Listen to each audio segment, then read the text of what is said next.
Acción Cristiana Mundial, un ministerio para llevar el Evangelio donde haya un oído que escuche y un corazón abierto a Dios. Hay algo que es absolutamente común a todos los hombres en cualquier cultura y en todas las épocas, y es el clasificar a las personas otorgándoles mayor importancia a unos sobre otros. Cualquiera diría que eso es algo normal y precisamente por ello desde pequeño se nos enseña que debemos llegar a ser en la vida alguien importante. Por eso también aprendemos a buscar amistades importantes, entre comillas, y cuando conocemos a alguien así considerada, hasta nos sacamos una foto junto a ella y le publicamos en las redes sociales, o le contamos a los demás que estuvimos reunidos con fulanito y hasta exageramos un poco diciendo que somos su amigo. Sé que lo dicho es ridículo y vergonzoso, pero es en gran parte una situación que se repite a diario. Pero en contraste, la Biblia nos enseña a no hacer acepción de personas. El libro de los Proverbios, por ejemplo, en el capítulo 24, verso 23, nos dice, hacer acepción de personas en el juicio no es bueno. Y lo leído debemos considerarlo un principio clave que aplica tanto a la justicia como a las relaciones humanas en general para tratar a todos con equidad, lo que implica no subvalorar ni sobrevalorar a nadie. ¿Qué nos dice el apóstol Santiago en su Epístola Universal respecto a hacer este tipo de discriminación? En el capítulo 2, desde el versículo 1 hasta el 4, este siervo de Dios nos dice lo siguiente: hermanos míos, que vuestra fe en nuestro glorioso Señor Jesucristo sea sin acepción de personas, porque si en vuestra congregación entra un hombre con anillo de oro y con ropa espléndida, y también entra un pobre con vestido andrajoso, y miráis con agrado al que trae la ropa espléndida, y le decís, tú siéntate aquí en buen lugar, y decís al pobre, quédate tú allí en pie, o siéntate acá bajo mi estrado.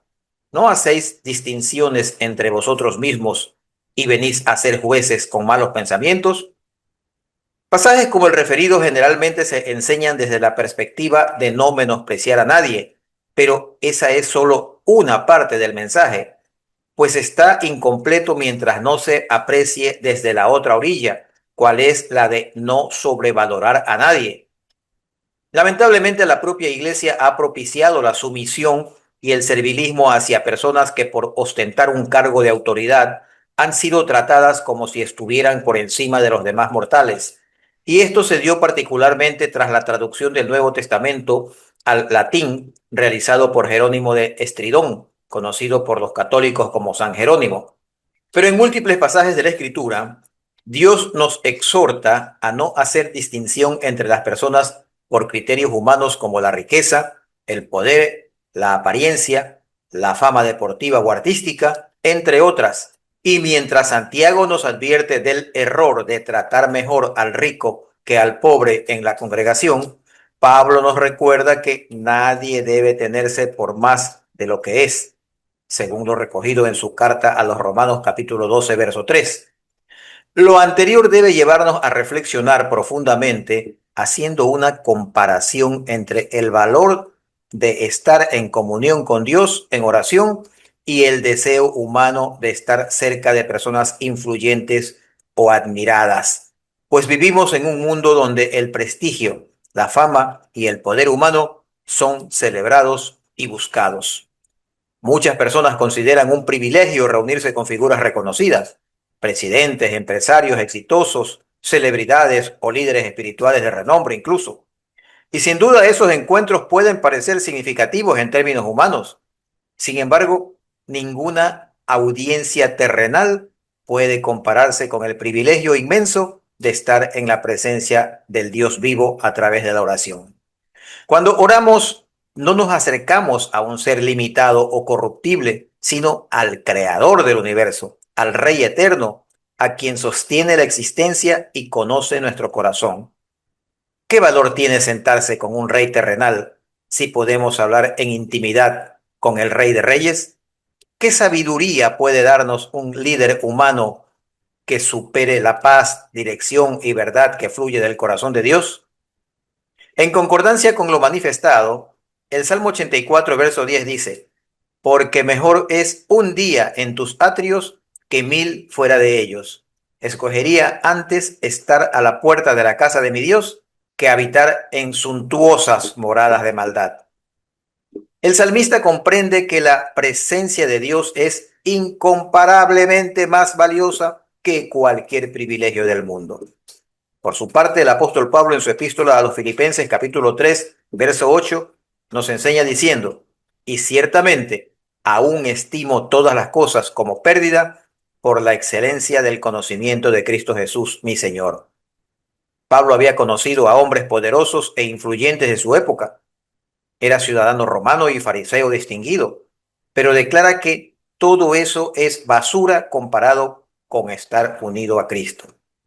Por otra parte, el propio Jesús nos ofrece otra perspectiva de la importancia suprema de nuestra comunión con Dios, debido a que los fariseos y religiosos contemporáneos tenían por costumbre lucir vestimenta ostentosa y orar en público para impresionar a la comunidad.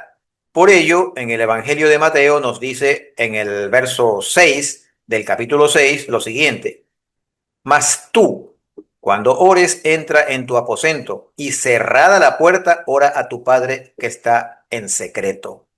Jesús enseña que la oración no necesita escenario, ni público, ni grandes nombres.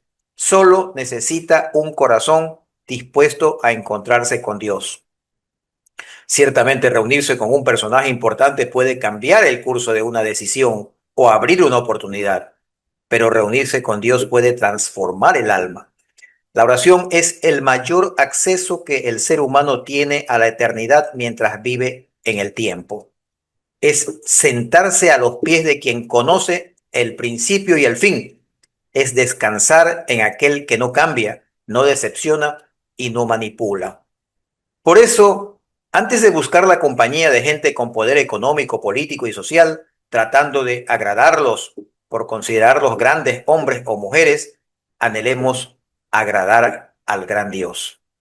Antes de invertir nuestras fuerzas por una cita con alguien grande, entre comillas, en esta tierra, aprendamos a valorar y anhelar el tiempo diario en oración con el Altísimo, que no mide nuestra estatura humana, ni nuestra vestimenta, ni el auto que tenemos, si acaso lo tenemos, ni nuestra cuenta bancaria, sino nuestro corazón.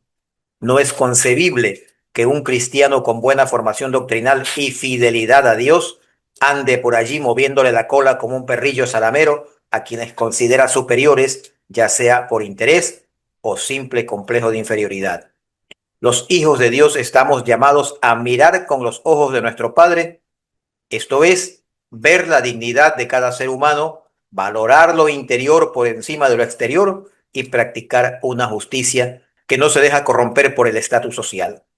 Un cristiano maduro trata a todos por igual, conforme lo reconoció el apóstol Pedro de acuerdo a lo registrado en el libro llamado Hechos de los Apóstoles, en el capítulo 10, versos 34 y 35, que narran lo siguiente.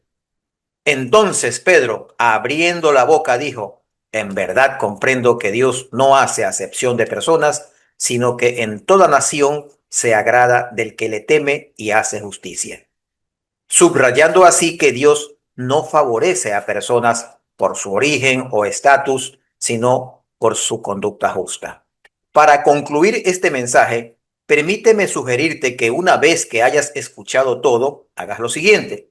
Primero, evalúa tus relaciones con las personas que conoces y piensa cómo tratarías a otras que sin que hasta ahora te hayas relacionado con ellas, pudieses interactuar en algún momento y pregúntate, ¿tratas o tratarías con mayor atención a quienes consideras más importantes? Segundo, ora para que Dios te dé ojos espirituales para ver el valor real de cada persona sin prejuicio ni distinción.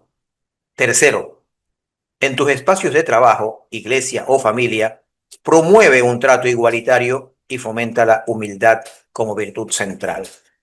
Oremos.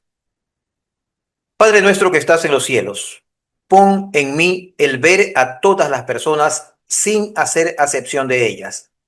Que esta perspectiva no sirva para creerme superior a nadie y que por el contrario tenga plena conciencia de que como hijo tuyo debo ser humilde de corazón, sirviendo a los demás como Jesús sirvió a toda la humanidad. Aún siendo tu imagen encarnada, te lo pido en el nombre de Cristo. Amén. Si le ha gustado este mensaje, compártalo con amigos y familiares para que este ministerio se expanda y suscríbase a nuestro canal para no perderse futuros mensajes.